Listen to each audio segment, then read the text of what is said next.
ನನ್ನ ಈ ಒಂದು ವಾದ ಬಹುಶಃ ಎಲ್ಲರನ್ನೂ ಮೆಚ್ಚಿಸಕ್ಕೆ ಆಗಲ್ಲ. ಆದರೂ ನನಗನ್ಸಿದ್ದನ್ನು ನಾನು ಹೇಳ್ತೀನಿ. ನೋಡಿ, ಆರಂಭದಲ್ಲಿ ಈ ಬಟ್ಟೆ ಅಂತ ಬಂದಿದ್ದು ಖಂಡಿತವಾಗ್ಲೂ ಮಾನವನ ಅಂಗಗಳನ್ನು ರಕ್ಷಣೆ ಮಾಡ್ಕೊಳ್ಳೋಕ್ಕೆ ಅಂತಲೇ, ಪ್ರಮುಖವಾಗಿ ಹೆಣ್ಣು ಮಕ್ಕಳಿಗೆ ಡೆಫಿನೆಟ್ಲಿ ಎಸ್. ಬಟ್ ಕಾಲ ಬದಲಾಗ್ತಾ ಇದ್ದಂಗೆ ಸೆಕ್ಟರ್ಗಳು ಹೆಚ್ಚಾದವು.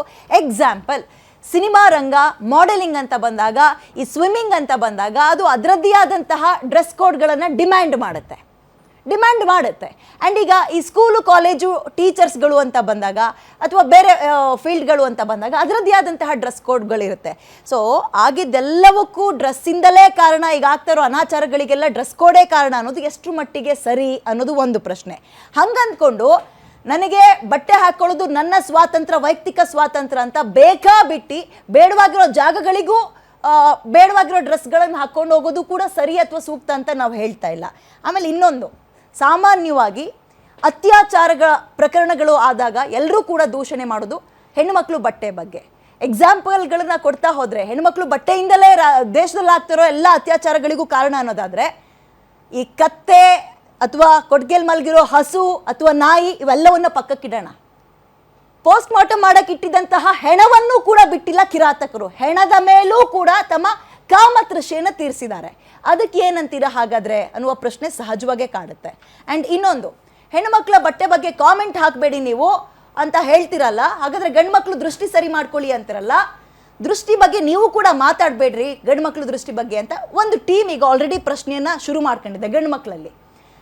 ಸೊ ಹಾಗಾಗಿ ಇದು ಡ್ರೆಸ್ ಕೋಡ್ ಅಂತ ಬಂದಾಗ ಎಲ್ಲ ಅನಾಹುತಗಳಿಗೂ ಅನಾಚಾರಗಳಿಗೂ ಇದು ಒಂದೇ ಕಾರಣ ಅಂತ ಹೇಳೋಕ್ಕಾಗಲ್ಲ. ಎರಡೂ ರೀತಿಯಲ್ಲಿ ನಾವು ಗಮನಿಸಬೇಕಾಗುತ್ತೆ, ಬ್ಯಾಲೆನ್ಸ್ ಮಾಡಲೇಬೇಕಾಗುತ್ತೆ. ಏನಂತೀರ ಇದಕ್ಕೆ ಅಲ್ವಾ?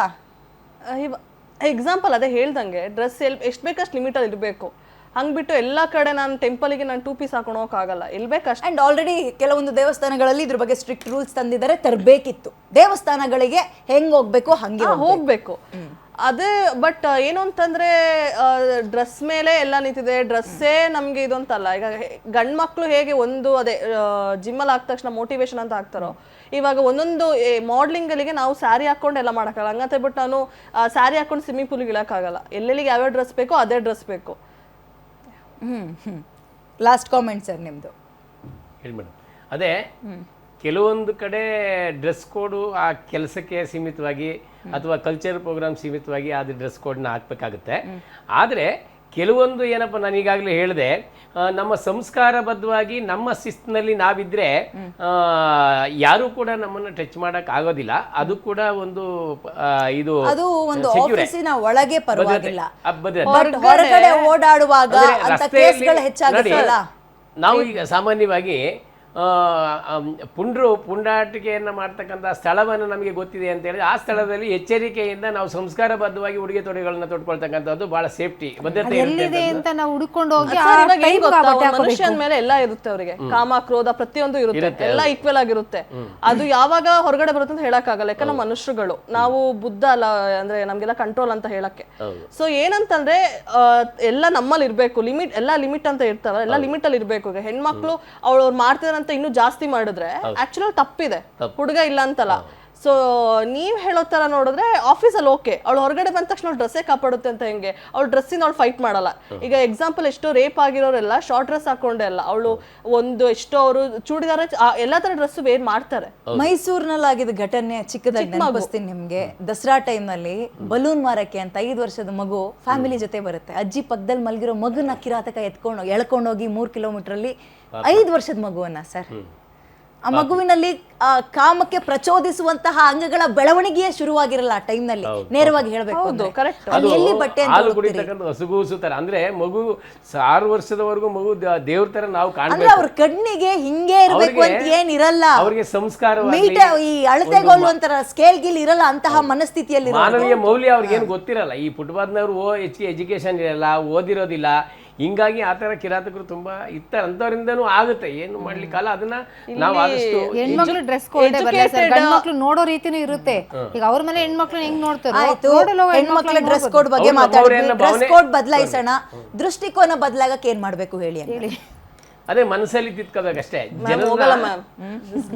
ಅದಕ್ಕೆ ಯಾವ ಮದ್ದು ಹರಿಯಾಣ ಹೇಳಿ? ಮದ್ದೇ ಇಲ್ಲ ಮದ್ದೇ ಇಲ್ಲ ಮ್ಯಾಮ್. ಮದ್ದೇ ಇಲ್ಲ ಅದಕ್ಕೆ. ಹಂಗ್ ನೋಡಿದ್ರೆ ತುಂಬಾ ಕೇಸ್ಗಳಾಯ್ತು, ಹೇಳ್ಬಾರ್ದು. ಅದೆಲ್ಲ ಎಷ್ಟು ಹೋರಾಡಿದ್ರು, ಪ್ರಾಣಗಳು ಎಲ್ಲ ಆಯ್ತು. ಹಂಗ್ ಚೇಂಜ್ ಆಗೋದಾಗಿದ್ರೆ ನಿಜ ನಮ್ ಪ್ರಪಂಚ ಹೇಗಿರ್ತಿತ್ತು ಅಂದ್ರೆ ನಮ್ಗೆ ಏನ್ ಹೇಳ್ತಾರೆ, ಇರಾಗಿ ಬೋರ್ ಆಗ್ತಿತ್ತು ಮ್ಯಾಮ್. ಎಲ್ಲ ಇದ್ರೆ ನಮ್ಗೆ ಒಂಥರ ಚಂದ ಅನ್ನೋ ತರ. ಮನುಷ್ಯಗಳು ಬಿಡಲ್ಲ.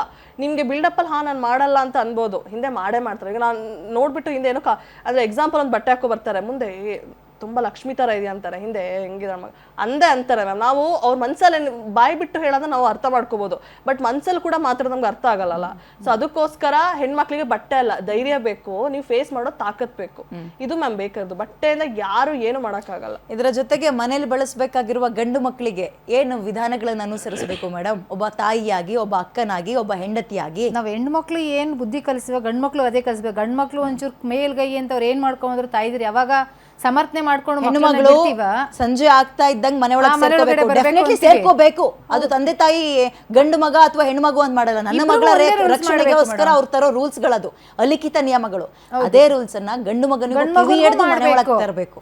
6 ಗಂಟೆ ಇದ್ರೆ ಹೆಣ್ಮಗು ನಾವ್ ಹೆಂಗ್ ಸೇಫ್ಟಿ ನೋಡ್ತೀವಿ, ಫೋನ್ ಯಾರ ಜೊತೆ ಬಳಸ್ತಾ ಇದ್ದಾಳೆ ಮಗಳು ಅಂತ ನೋಡ್ತೀರಾ. ಅದ್ರ ಜೊತೆಗೆ ನನ್ನ ಮಗ ಯಾವ್ದಾದ್ರು ಹುಡುಗಿ ಜೊತೆನೋ ಅಥವಾ ಮದುವೆ ಆಗಿರೋರ್ ಸಂಬಂಧ ಮಾಡ್ತಾ ಇದ್ದಾನೋ, ಏನ್ ಮಾಡ್ತಾ ಇದ್ದಾನೆ ಅದನ್ನ ಕಂಟ್ರೋಲಿಗೆ ತರಬೇಕು. ಹೆಣ್ಣು ಮಕ್ಳಿಗೆ ಏನ್ ಅಪ್ಲೈ ಮಾಡ್ತೀರಿ ಅದೆಲ್ಲವೂ ಗಂಡು ಮಕ್ಳಿಗೆ ಅಪ್ಲೈ ಮಾಡಿದಾಗ ಸಹಜವಾಗಿ ಒಂದ್ ಹಂತಕ್ಕೆ ಬರುತ್ತೆ. ಇದು ಸಮಾನತೆ ಅಂತೀವಲ್ಲ, ಎಲ್ಲರೂ ಸಮಾನತೆ ಬೇಕು. ಅವಾಗ ನಮ್ ಪ್ರಪಂಚ ಓಕೆ ಫೈನ್ ಅಂತ ಇರುತ್ತೆ. ಈಗಿನ ಜನರೇಷನ್ ಬಟ್ ನಮ್ಮ ತಂದೆ ತಾಯಿಗಳೇ ಹೆಂಗ ಅಂದ್ಬಿಟ್ಟಿದ್ದಾರೆ ಅಂದ್ರೆ ಸಮಾನತೆ ನೋಡಿ. ಹೆಣ್ಮಕ್ಳು ಪರಿಸ್ಥಿತಿ ಹೆಂಗಾಗಿದೆ ಅಂದ್ರೆ ಸಮಾನತೆ ಬೇಕು ಸಮಾನತೆ ಬೇಕು ಅಂತ ರಸ್ತೆಗೆ ಬಂದು ಕಿರ್ಚ್ಕೊಳಂಗಾಗಿದೆ. ಮನೆಯಲ್ಲೇ ಆಕೆ ತನಗೆ ಬೇಕಾಗಿರೋ ಸಮಾನತೆಯನ್ನ ಪಡ್ಕೊಳಕ್ಕಾಗಲ್ಲ. ಎಕ್ಸಾಂಪಲ್, ಒಂದು ಗಂಡು ಒಂದು ಹೆಣ್ಣಿರುತ್ತೆ ತಂದೆ ತಾಯಿಗೆ. ಹೆಣ್ಣು ಮಗಳು 5 ಗಂಟೆ ಮನೆ ಒಳಗೆ ಬಂದ್ಬಿಡ್ಬೇಕು, ಅವಳು ಕತ್ಲೆ ಆಗೋದ್ರೊಳಗೆ ಮನೆ ಒಳಗೆ ಬರಬೇಕು. ಗಂಡು ಮಗ ಎಲ್ಲಿ ಹೋಗಿದ್ದಾನೆ, ಏನ್ ಮಾಡ್ತಾ ಇದ್ದಾನೆ, ಯಾವ ಹುಡುಗರ ಜೊತೆ ಕುತ್ಕೊಂಡು ಪಾರ್ಟಿ ಮಾಡ್ತಾ ಇದ್ದಾನೆ, ಯಾವ ಹುಡುಗರ ಜೊತೆ ಕುತ್ಕೊಂಡು ಯಾವ ಹುಡುಗಿ ಬಗ್ಗೆ ಮಾತಾಡ್ತಾ ಇದ್ದಾನೆ, ಅಥವಾ ಯಾವ ಹುಡುಗಿ ಸಹವಾಸ ಮಾಡಿದ್ದಾನೆ, ಮದುವೆ ಆಗಿರೋಳು ಸಹವಾಸ ಮಾಡಿದಾನ, ಇದ್ರ ಬಗ್ಗೆ ತಲೆ ಕೆಡಿಸ್ಕೊಳ್ಳಲ್ಲ ಹೆಚ್ಚಿನದಾಗಿ. ಇಲ್ಲಿ ಕಂಟ್ರೋಲ್ ತರಬೇಕು. ನನ್ನ ಮಗಳು ಯಾವ ಪಾರ್ಟಿಗಳಿಗೂ ಹೋಗಬಾರ್ದು. ಡೆಫಿನೆಟ್ಲಿ ಎಸ್, ಹೆಣ್ಮಕ್ಳ ಬಗ್ಗೆ ನಿಮಗಿರೋ ಅದು ಏನಂತಾರೆ, ನನ್ನ ಮಗಳ ರಕ್ಷಣೆ ಅಂತ ನೀವು ನೋಡ್ತಾ ಇದ್ದೀರಿ. ಅದೇ ರೀತಿ ನನ್ನ ಮಗನೂ ಕುಡಿಯೋ ಚಟ ಕಲಿಬಾರ್ದು, ಡ್ರಗ್ಸ್ ತಗೊಳ್ಳೋ ಚಟ ಕಲಿಬಾರ್ದು. ಕಲ್ತ್ ಇನ್ನೇನೋ ಮಾಡ್ಕೊಂಡ್ರೆ ನಾಳೆ ನಮ್ಮ ತಲೆಗೆ ಹೋಗುತ್ತೆ. ಹೆಣ್ಣಾಗ್ಲಿ ಗಂಡಾಗ್ಲಿ ನನ್ನ ಮಕ್ಕಳ ರಕ್ಷಣೆ ನಮಗೆ ಇಂಪಾರ್ಟೆಂಟ್ ಅನ್ನೋದು ತಂದೆ ತಾಯಿ ಯಾವಾಗ ಅನುಸರಿಸ್ತಾರೋ ಅವಾಗೆಲ್ಲವೂ ಸರಿಯಾಗುತ್ತೆ. ಇನ್ನೂ ಕೂಡ ಹಳ್ಳಿಗಳ ಕಡೆ ಹೆಂಗಾಗ್ಬಿಟ್ಟಿದೆ ಅಂದ್ರೆ, ಹೆಣ್ಮಕ್ಳು ಜೋಪಾನ ಇದ್ರೆ ಸಾಕು, ಗಂಡು ಮಕ್ಳು ಹೆಂಗ್ ಬೇಕಾದ್ರು ಬದುಕಳ್ತಾರೆ.